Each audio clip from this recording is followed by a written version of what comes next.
There's a question that's been bothering me for years. If solving the world's hardest problems requires the world's best people, then why do we pay social impact professionals like they should be grateful just to have a job? I have watched incredibly talented leaders leave our sector, people who are deeply mission-driven but simply can't sustain careers built on sacrifice. And then we wonder, why does the sector struggle with retention or with innovation or even with results? The big bad word here is overhead, and it's become the single biggest blocker against investing in our people. Funders and watchdog groups have created arbitrary caps on overhead percentages, and then they point to them as if they're a standard. And although there's been real pushback on that approach and some genuine progress, the core problem persists. The sector still treats its workforce as a cost to be minimized rather than the most important element to their success. So what would it look like to have a sector that invested in its people with the same urgency it brings to its missions? To explore that question, I wanted to talk with someone who's been inside the machinery of philanthropy and decided to reimagine it. Rusty Stahl is the founder of Fund the People, an organization dedicated to transforming how the social impact sector invests in its workforce. A former Ford Foundation program associate, Rusty has spent over a decade pushing back against the structural barriers that keep nonprofit workers underpaid, overworked, and undervalued. I'm Eric Ressler, and this is Designing Tomorrow. And now, my conversation with Rusty Stahl. Rusty Stahl, welcome to the show. Hey, thanks a lot, Eric. Good to be here. I'm excited for today. I think where I'd like to start is actually to rewind a little bit. As a somewhat outsider to the space, so to speak, I've run Cosmic for 15 years now.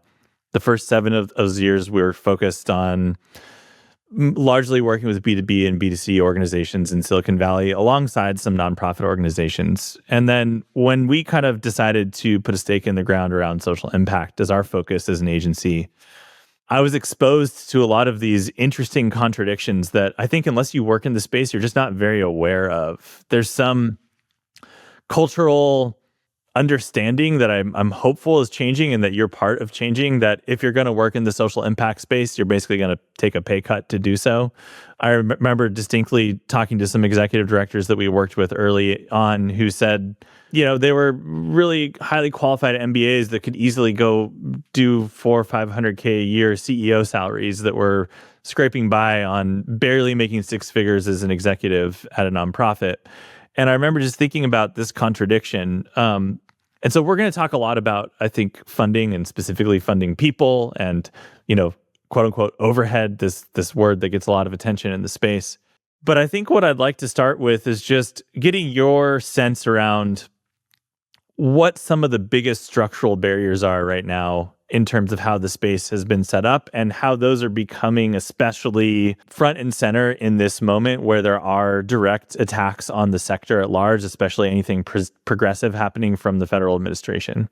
Well, you named one of them, the O word, the very concept of overhead or indirect costs, which I think are both problematic and deeply embedded in the culture, in the systems that have been set up. So the formula is you slice up the money into 3 slices of the pie: administration, fundraising, and program. And then you add administration and fundraising together, and that equals overhead.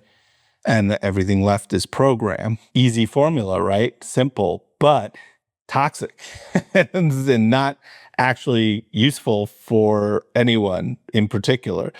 So you're taking things like, your charismatic leader and their work fundraising and mobilizing support for your cause, and you're lumping that into administrative and labeling that administrative.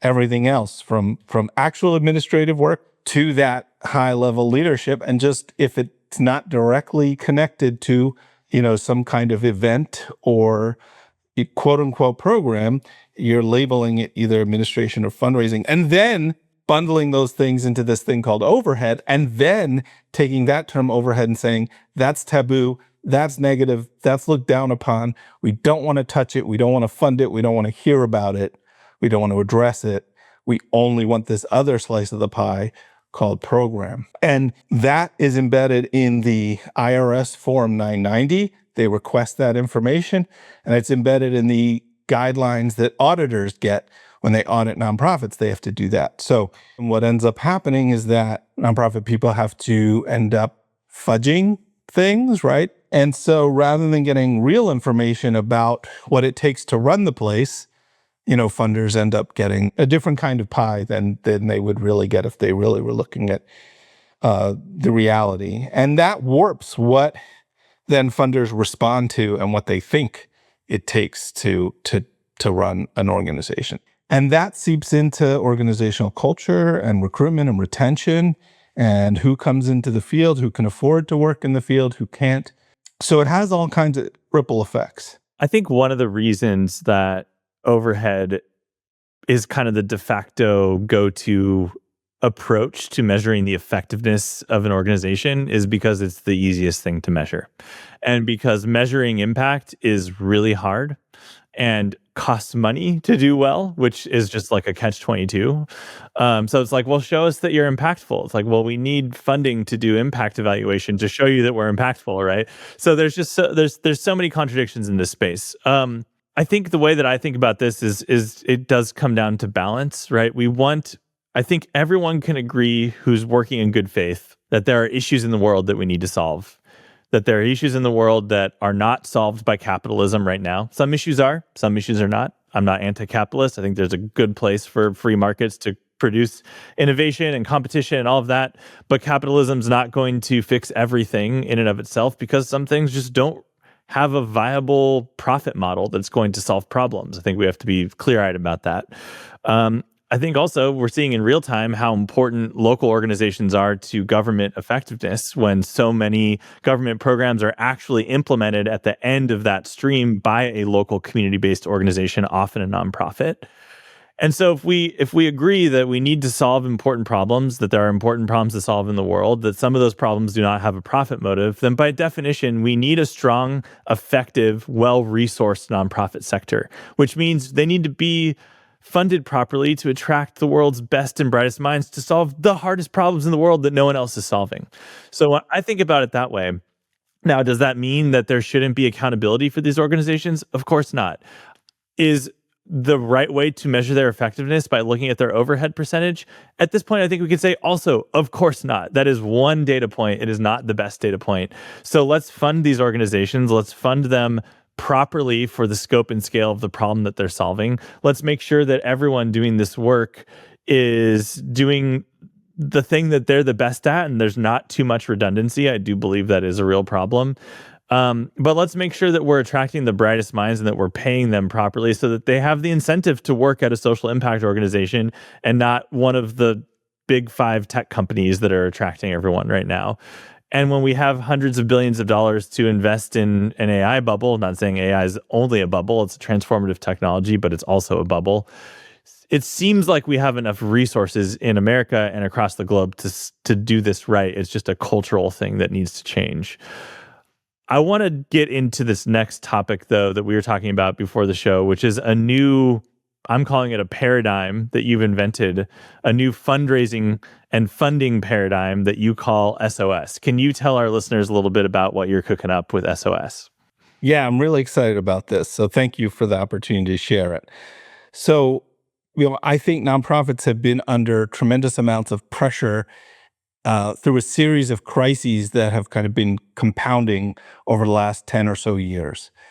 And what I believe is that the kind of grants that folks currently raise or give are not adequate to meet the needs of nonprofits and their employees and their people in the current environment in which nonprofits are operating. And so these kinds of grants that we've just kind of inherited from our predecessors, they're not in the Constitution, they're not in the Bible, they're not in the tax code. They're just the way things have evolved, right? So there's, restricted grants that are restricted by project or for a specific program. Then we have kind of on the other side of the continuum, if you will, general operating support. And so that's, unrestricted. It doesn't say you have to spend it on these line items or for this program or for this function. You can do whatever you want with it. And then there are other kinds, like we're going to fund your building, a capital campaign expense, or we're going to fund an endowment. I would call that capital, another kind of capital campaign. And then there's capacity building grants, which tend to be kind of supplemental. You're already a grantee. We give you project restricted grant, or we give you general operating support. Now we're going to give you a smaller amount to support a particular capacity building effort, like strategic planning, or implementing a database. So those are kind of some of the general types of grants, and I would say the most common are those project-specific, project-restricted grants. And a lot of people in the field have been arguing we ought to move from project-restricted grants to general operating support grants. Yep. What I've seen is that none of those kind of grants are adequate for supporting the nonprofit workforce. And the nonprofit workforce, again, in my view, is the greatest asset for any organization and its greatest expense. And it's the bedrock of effectiveness, impact, and sustainability. And so if you're underinvesting in the workforce through these kinds of grants, you're underinvesting in effectiveness, impact, and sustainability of your organization and its programs. So what I'm proposing is a new kind of grant that I call staff operating support grants, or SOS grants.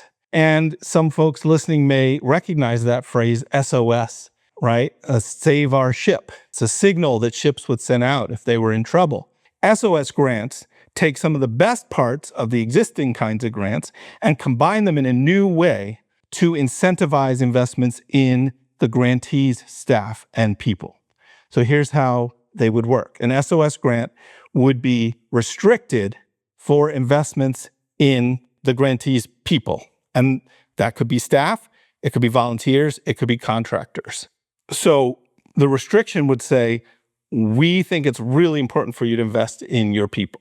Within that zone of restriction, if you will, an SOS grant is flexible, responsive, malleable, and trust-based. So you could change the particular use at any given time as the internal and external context changes.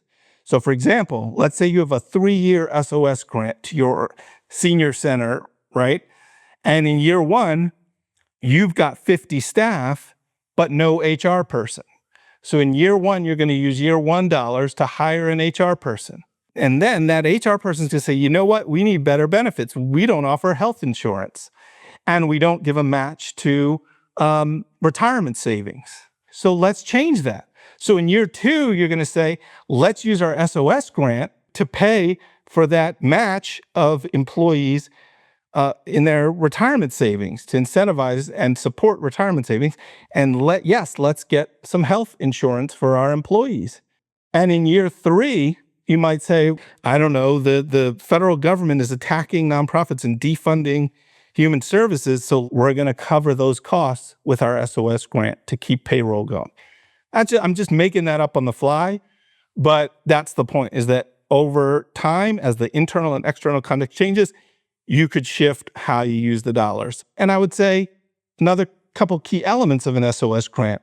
These are sensitive issues. Funders who want to be trust-based don't want to be seen as meddling with how much do you pay this person. And nonprofits don't want to say to their funders, hey, we got a lot of burnout and a lot of turnover in our staff. It's a pretty toxic workplace here. So can you help us make that better? They don't want to say that. So an SOS grant would be a place where you would document what you did and how it created value and how it strengthened your impact without divulging sensitive information that's counterproductive.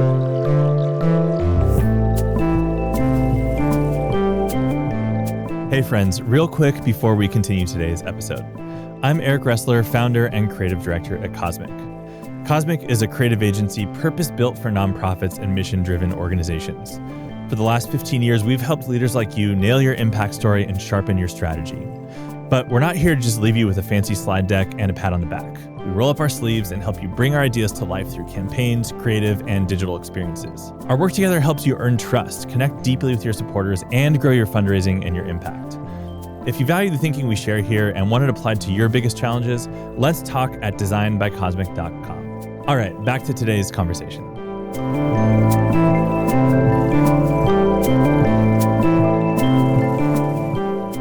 I love it. I mean, I'm smiling because I just think it's actually kind of clever and ironic that you're using almost the restricted paradigm for the people. It's like almost like a Robin Hood kind of play.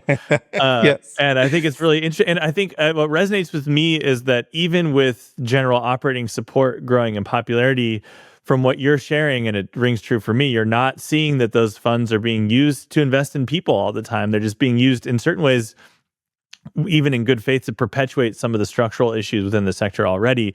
So you're saying, no, you're going to fund the people, and that's all you can fund. But within that one kind of meta restriction, we trust you to use that money for your people in the best way, however you see fit. And I think that's a really smart way to go about it, and to almost, it feels like, give these organizations the permission to do that, the cover to do it almost. Exactly. It's the permission.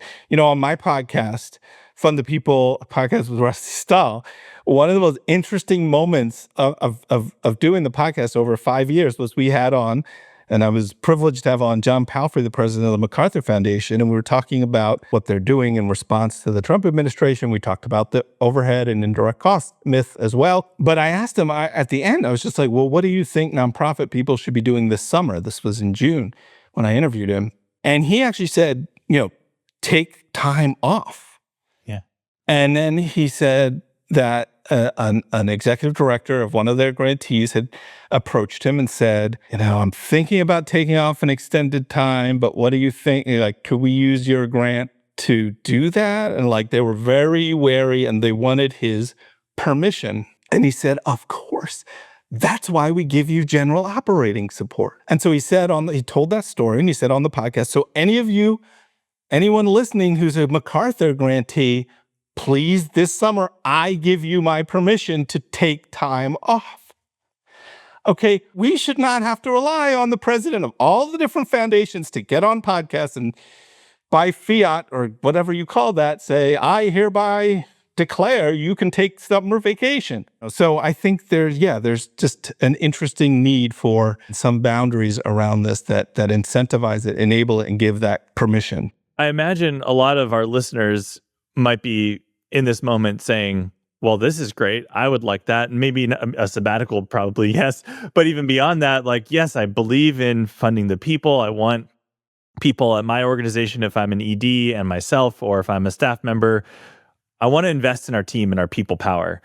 How do I get an SOS grant? I mean, is that even how does it even work, right? These are all just made up ideas, right? They're norms. They're not legal charters, are they? I mean, I literally don't know how this works, but how do we get this into the nonprofit zeitgeist, especially to the funders, and start to get the word out and change the culture and start to get SOS grants becoming one of the most normal things that nonprofits across the world get? Yeah, that is a gold question for me. I have the same question. How do we do it? We're just at the beginning of rolling out the idea of SOS grants. And I think we'll get pushback from funders. We'll get pushback from nonprofits. So one thing I want to make sure I say is that SOS grants should be one of the tools in the toolkit, right, for fundraisers and for grant makers. I do hope that SOS grants become the main grant, and then Gen Op or project restricted supports become supplemental, because that way the SOS grant gives the kind of significant level of investment that nonprofit workers need and want. So far, I don't know of anyone offering this in this particular way.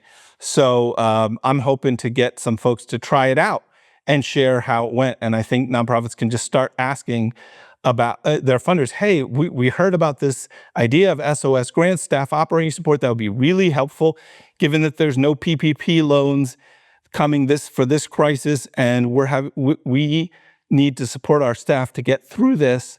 And here's the concept paper from Fund the People that shares what an SOS grant is, would you give this a try? And if the funder says, no, we're not going to do that, you're no worse off than you were.